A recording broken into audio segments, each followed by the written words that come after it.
নতুন একটি বিষয় নিয়ে আলোচনা করতে।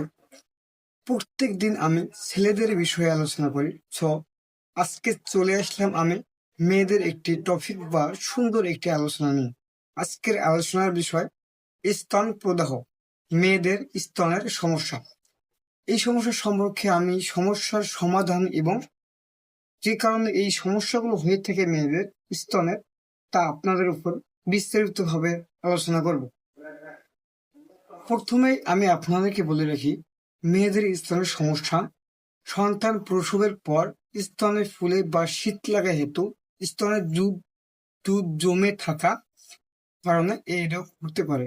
স্তনে দুধ জমে থাকার ফলে শক্ত এবং ফিত হয়ে ওঠে, ঠান্ডা ঠান্ডা লাগে, এমনকি রোগী সর্বদা থাকিতে পারে না, আলোর বাতাস অপছন্দনীয় হয়ে থাকে। সেই ক্ষেত্রে স্তন কাঠ মেজাজ বা শক্ত এবং টাটানি যুক্ত ব্যথা হয়ে থাকে। সদ্যজাত শিশু বা দুগ্ধজাত যারা শিশু, তারা দুধ পান করিতে খুবই কষ্ট বোধ করে।